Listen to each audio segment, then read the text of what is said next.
Hey guys, what's up? It's the Pokemon Capitalist, and today I'm here to give tips and tricks for beginners that are just getting into Pokemon selling, buying, or investing. I'd like to start by talking about sealed collections versus singular cards. Sealed products will always appreciate in value more than single cards.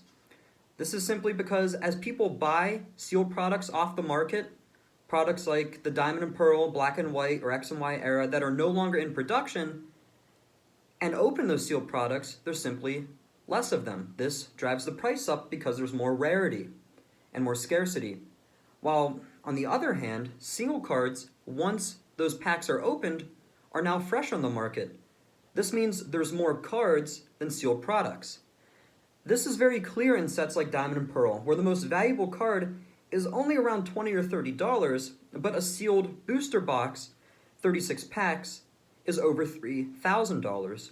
So even if you were to hypothetically get every rare card from that set and grade them, you may only break even versus keeping that booster box sealed.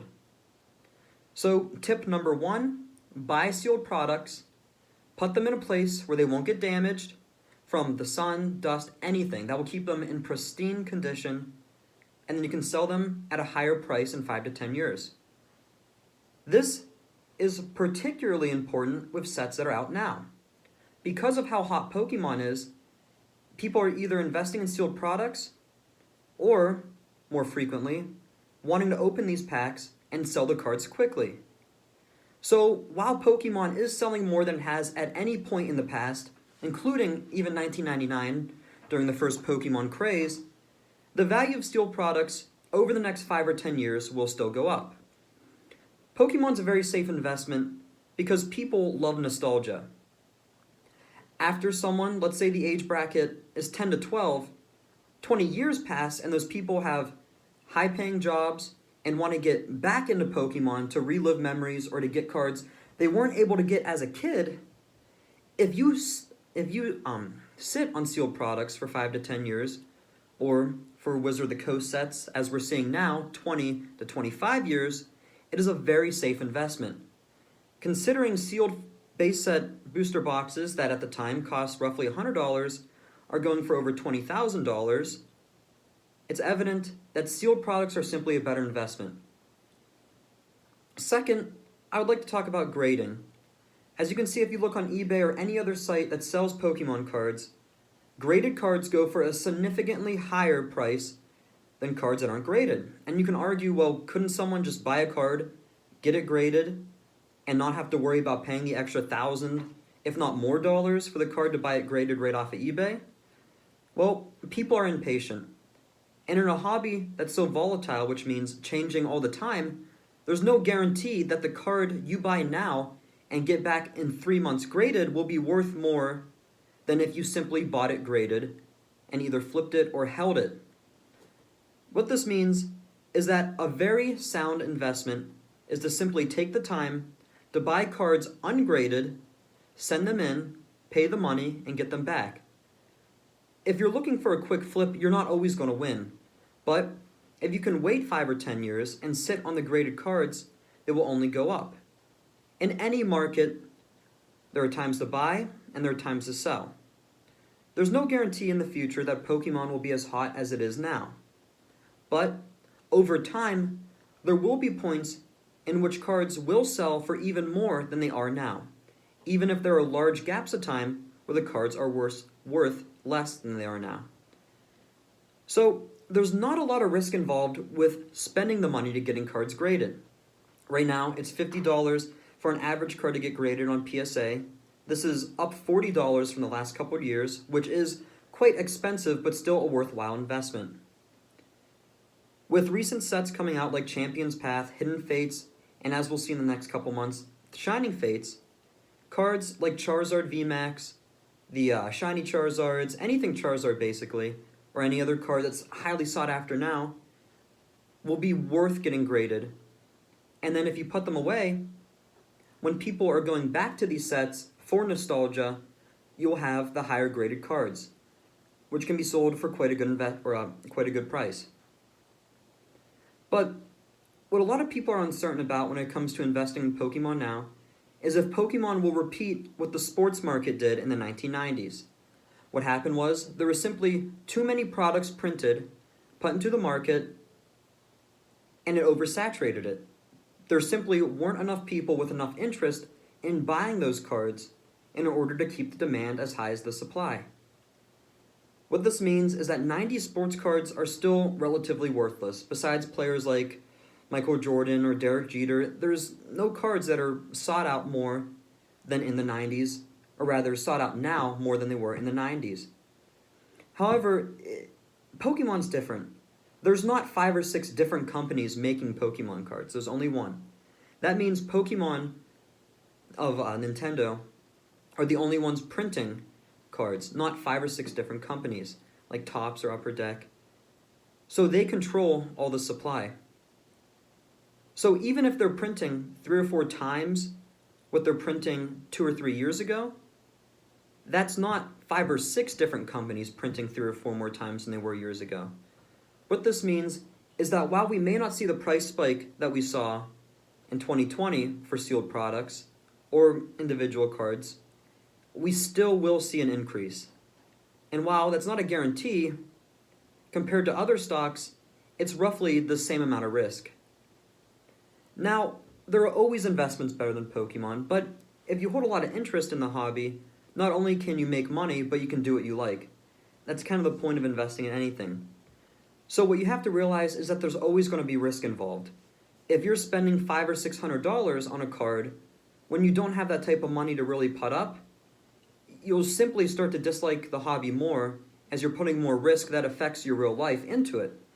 So I would suggest simply buying things that you know you can afford and money that you can risk to lose. If you make $2,000 a month and you want to risk around 5 or 10% of your income into investing in Pokemon, that will lower the amount of stress that if you get caught up in the hype of the hobby in 2020 and spend thousands of dollars a month on products that don't rise in value as much as you'd like, then it'll just make you dislike the hobby. Now, there's a lot of controversy over the fact that all sealed products in all big box retails and online stores sell out so quickly. This is because what people like to deem scalping is very prevalent in Pokemon right now. What you have to realize for a long-term investment like this is that there are 2 buyers for sealed products at MSRP. There's people who are collecting and people who are quick flipping. People who flip things quickly are looking at all different markets. They see what's hot and they buy into it. So in 1 or 2 years, if Pokemon cools down, Pokemon will lose roughly 50%, if not more, of its buyers. What we'll see is a large drop in price and demand for all the cards that are going for very high prices now.